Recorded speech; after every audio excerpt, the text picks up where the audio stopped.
Ranjat Kembang Story 2.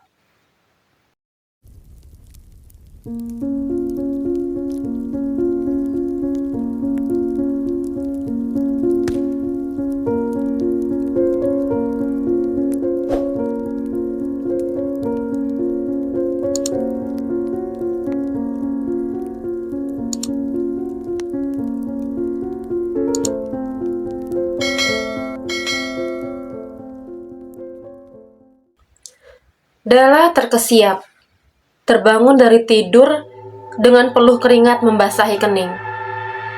Della baru saja melihat sesuatu yang tak dapat dipercaya.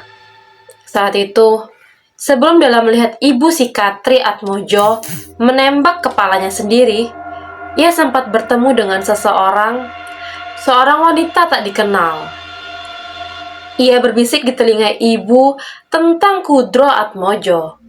Untuk sepersekian detik, ibu melihat Della. Sebelum pelor panas ditembakkan ke dalam mulutnya. "Wes tangin, Dok," kata seseorang yang sedang duduk membelakangi Della. "Eyang," kata Della pelan, seraya menatap Mbah Karsa yang seperti tengah sibuk melakukan sesuatu. Tubuhnya tertutup oleh selembar kain berwarna putih seperti apa yang Della lihat sebelumnya. Della menatap dirinya sendiri. Rupanya ia juga mengenakan pakaian yang sama seperti Mbah Karsa Atmojo. Selembar kain berwarna putih yang menutupi seluruh lekuk tubuhnya. Mbah Karsa yang menanggalkan pakaian miliknya. "Eyang, ana apa iki? Apa sing asline terjadi? Apa sing eyang sembunyiekno teko Della?" Mbah Karsa menghentikan aktivitasnya sejenak. Ia lalu menoleh, menatap Della yang tengah bersimpuh duduk di belakangnya. Gadis itu rupanya tak berubah sama sekali. Masih terlalu polos untuk mengerti segalanya. Mbah Karsa menatap wajah Della. Hal ini membuat beliau mengingat kembali saat-saat pertama kali Mbah Karsa melihat cucu kesayangannya terlahir di dunia ini. "Nduk," kata Mbah Karsa lembut. "Sing jek tasmok delok iku asline alasan kenek opo ibumu mati. Ger bukan karena ibumu bunuh diri, tapi amarga ono sing garai ibumu gak duwe pilihan lain," kata Della seraya mengulangi apa yang baru saja Mbak Karsa katakan. Kenapa? Kenapa, Eyang? Kenapa ibu tidak memiliki alasan?" Mbah Karsa hanya menanggapi Della dengan lekuk senyum sembari berbalik, lalu berkata, "Engko, awakmu lak ngerti, padha ambek Eyang, sing wis gak duwe pilihan maneh." Mbah Karsa kembali melanjutkan aktivitas yang sebelumnya sempat terhenti. Tak ada keinginan dari Mbah Karsa untuk menjawab pertanyaan Della lagi. Sebaliknya, Della tidak mengerti sama sekali. Di dalam kepalanya, pertanyaan-pertanyaan baru bermunculan. Tetapi Mbah Karsa seperti tak mengacuhkan dirinya. Mbah Karsa lebih tertuju pada sesuatu yang ada di hadapannya. Ia sedang menumbuk sesuatu di dalam periuk tanah. Della yang merasa belum puas dengan jawaban Mbah Karsa kembali menanyakan hal itu. Namun, lagi-lagi wanita tua itu mengabaikan pertanyaan Della. Seakan-akan hanya ini yang bisa ia bagi kepada cucu tersayangnya. Di tengah kebingungan itu, tiba-tiba Mbah Karsa memandang ke arah dirinya. "Nduk, wes wayahe," ujar wanita tua itu tiba-tiba. "Eyang, wes suwe urip njogo jeneng Atmojo ing keluarga iki. Saiki beban sing tak tanggung wis wayahe mok tampa. Kabeh sing eyang duwe bakal dadi nggonmu. Mbah Karsa berbalik menunjuk periuk tanah liat yang ada di hadapannya. Dalam menatap periuk berwarna kecoklatan itu, di dalamnya ada sesuatu yang menggumpal berwarna hitam pekat. Della terdiam sejenak. Ia membatin, apapun itu, pastilah sesuatu yang mengerikan, karena menimbulkan aroma yang begitu menyengat. Tak hanya itu, benda itu sepertinya sudah lama ditumbuk dalam periuk tua, sampai teksturnya terlihat begitu halus dan berlendir. Apa iku eyang? Sesuatu sing bakal dadino awakmu sebagai penerusku, Atmojo. Della tak mengerti maksud perkataan dari Mbah Karsa. Tiba-tiba dari arah belakang terdengar suara langkah kaki mendekat. Della tertuju pada sosok siluet hitam yang berjalan mendekat sebelum Della menyadari bahwa sosok itu adalah Mbah Tamin yang muncul dari seberang sebuah pintu ruang tepat di samping kolam. Ia berjalan mendekat ke tempat mereka berdua sedang duduk. Della Atmojo yang hanya menggunakan selembar kain berwarna putih untuk menutupi seluruh lekuk tubuhnya spontan bereaksi. Ia bergerak mundur sambil berteriak, menanyakan apa maksud kedatangan Mbah Tamin ke tempat ini. Namun, sorot mata Mbah Karsa tampak begitu tenang. Ia tak terganggu meski keadaannya sama persis dengan Della. Mbah Karsa tak tampak malu sedikit pun, seakan-akan dirinya sudah tahu lebih dulu bahwa Mbah Tamin akan datang ke tempat ini. Mbah Karsa memandang Della sebelum beralih ke tempat Mbah Tamin berdiri. Ia berujar kepada Della yang masih memandang ngeri lelaki tua itu. Tamin akan membantu upacara ini, Nduk. Sebagai kuncen Atmojo sejak dahulu, ia sudah kuanggap sebagai anggota keluarga sendiri. Ia akan menggantikan diriku, menjaga dirimu, membimbingmu, agar kau tak pernah lupa bila di dalam tubuhmu mengalir darah murni seorang Atmojo, Trah Angkoro, yang berpuluh-puluh tahun menjaga Sedoso Padur, salah satu dari darah tertangguh sejak zaman kakek buyutku. Menjaga? Apa maksud dari kata menjaga ini?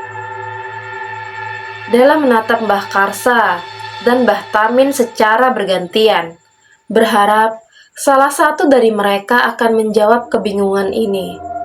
Namun, belum juga Della mendapat jawaban, Mbah Tamin membungkuk tepat di hadapan Mbah Karsa. Ia berujar dengan nada suara yang begitu dingin. Kula sebagai abdi jenengan merasa terhormat mendapatkan tugas ini. Saya tidak akan pernah melupakan jenengan, serta janji darahku akan kujaga Della seperti saya menjaga jenengan. Bahkan bila harus kuberikan nyawaku sebagai pertaruhan. Atmojo akan memenangkan pertempuran ini. Pewaris dari Ranjat Kembang Getih Ratu Manunggal sebagai keturunan yang paling murni. Mbah Karsa mengangguk, senang dengan apa yang baru saja dirinya dengar. Sudut bibirnya sempat tersenyum sebelum beralih memandang Della. Sorot matanya berubah. Kini, ia tak lagi berbicara sepatah kata pun kepada siapapun. Eyang, ada apa ini sebenarnya? Apa maksud perkataannya? Kenapa dia harus menjagaku, Eyang? Kenapa tidak Eyang saja yang menjagaku? Mbah Karsa tetap memilih diam. Ia menunduk sembari duduk dalam posisi yang tenang. Sementara Mbah Tamin mengambil periuk tanah liat yang ada di hadapan Mbah Karsa. Lelaki tua itu kemudian membelai rambut panjang Mbah Karsa sebelum memotongnya dengan sebilah belati yang ia sarungkan di belakang celananya.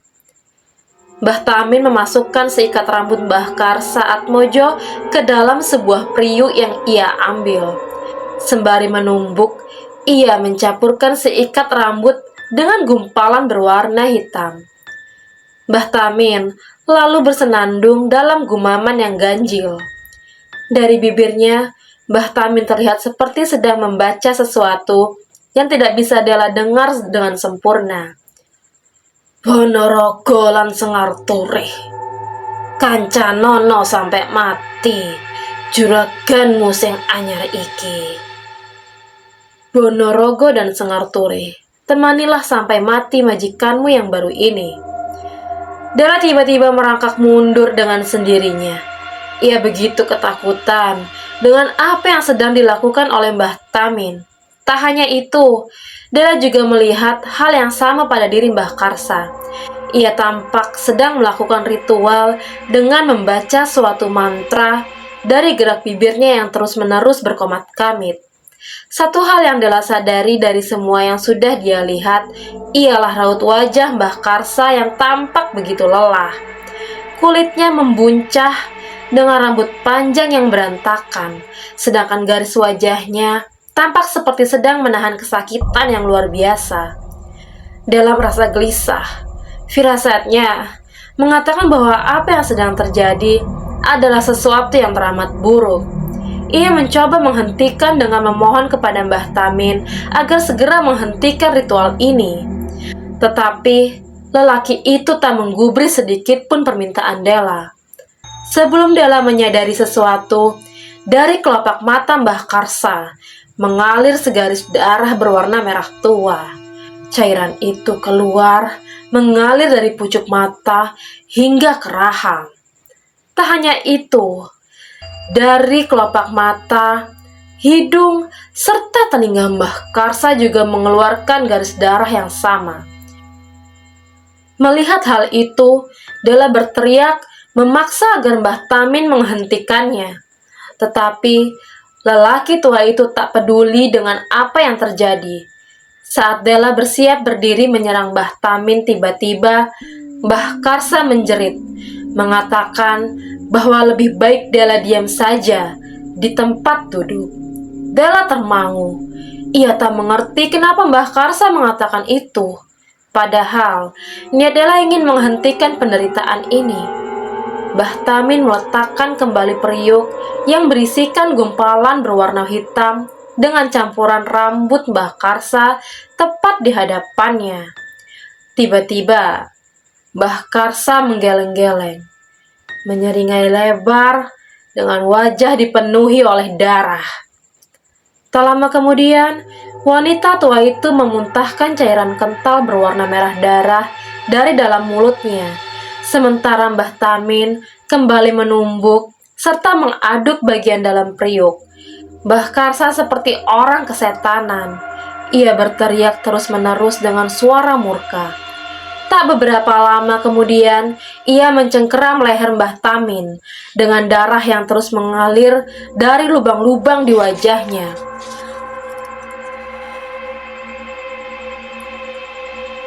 Saiki! Kongkon cah iku muntal iki, Min.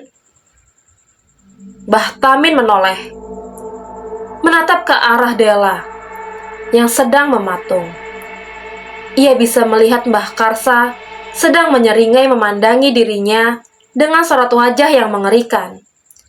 Sosok itu tak seperti Mbah Karsa yang Della kenal. Sosok itu terlihat seperti iblis yang pernah ia lihat sebelumnya. Apa yang terjadi sebenarnya? Della merangkak mundur, berusaha menjauh dari Mbah Tamin yang sedang berjalan menuju ke arahnya. Non, ojo sia-sia, apa sing wis Mbah Karsa pertaruhno? Kata Mbah Tamin seraya berjalan terus mendekati Della Atmojo yang kini mulai terdesak di sudut-sudut ruangan. Apa iki, Mbah? Apa maksud omonganmu? Iku ngono duduk eyang. Iku duduk eyang. Bentak Della Atmojo. Sosok Mbah Karsa masih memandang ke tempat Della dari jauh. Ia lalu tertawa begitu keras setelah mendengar apa yang baru saja Della katakan. Suaranya tampak berbeda 180 derajat dengan suara Mbah Karsa yang biasanya. Dilihat dari luar saja, ia sama sekali berbeda dengan sosok Mbah Karsa Atmojo yang sebenarnya. Mbah Tamin terus mencoba membujuk Della.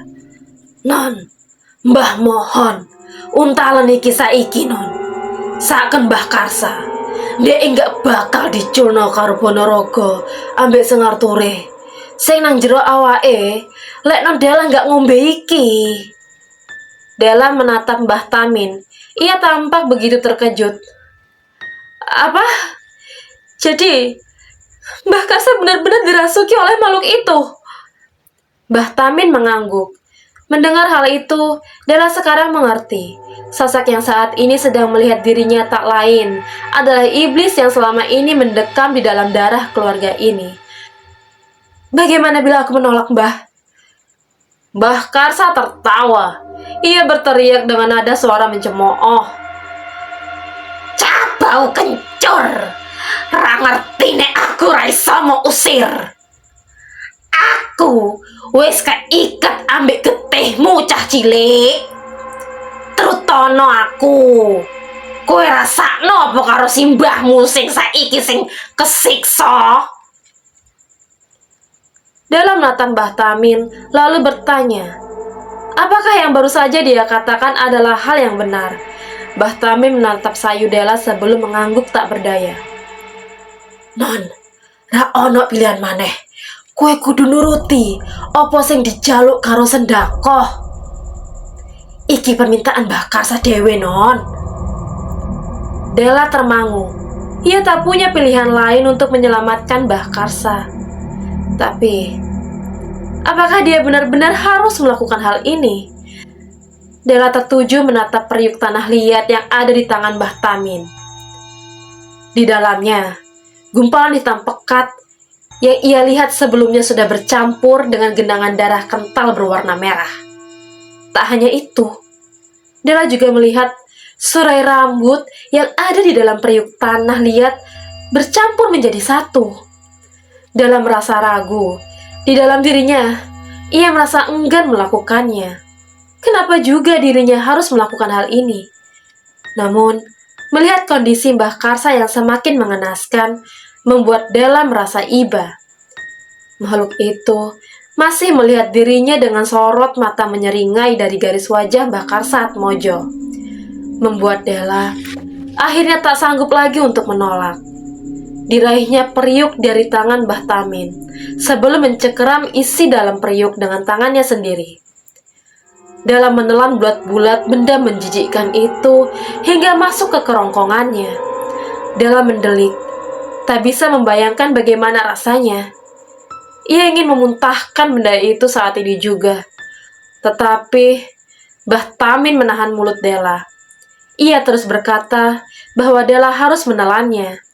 Tanpa terasa, air mata keluar dari mata Della. Rasa jijik serta ngeri memenuhi isi kepalanya. Namun, Mbah Tamin memaksa Della terus menelan semua yang ada di dalam periuk. Gumpalan itu terasa seperti mimpi buruk. Di belakang Mbah Tamin, terdengar suara Mbah Karsa tertawa begitu keras, menertawakan dirinya. Sementara Della masih harus berkutat dengan rasa mual yang tak dapat ia tahan lagi. Isi perut Della sudah tak sanggup lagi menampung benda menjijikkan ini. Namun, tiba-tiba sesuatu terjadi sesaat sebelum Della menelan habis isi di dalam periuk. Mbah Karsa tak lagi memandangnya dengan sorot wajah menyeringai.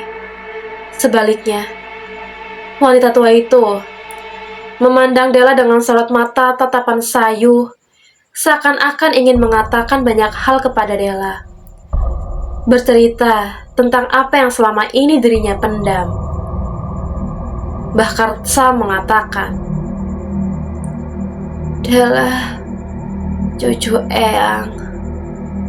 Eyang ingin Della tahu kalau Eyang sangat mencintai Della lebih dari apapun. Setelah ini, Eyang akan pergi. Lakukan tugas yang saat ini tak bisa Eyang lakukan. Mbah Tamin akan memberitahu bagaimana Della menyelesaikannya. Sebelumnya,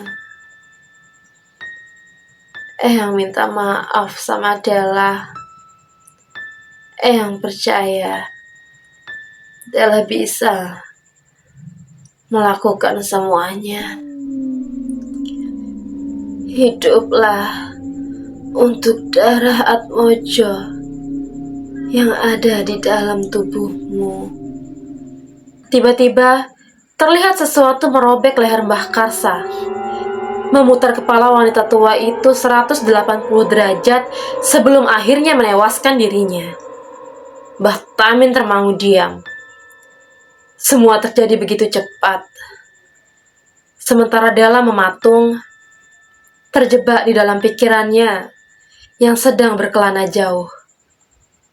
Saat dirinya sadar apa yang baru saja terjadi, ia melihat Mbah Karsa Atmojo baru saja tewas di hadapannya oleh sesuatu yang tak dapat dijelaskan oleh logika. Di dalam kolam bawah tanah Piluleng itu, teriakan histeris Della Atmojo terdengar menggelegar sampai seluruh penjuru rumah kediaman pribadi milik Atmojo.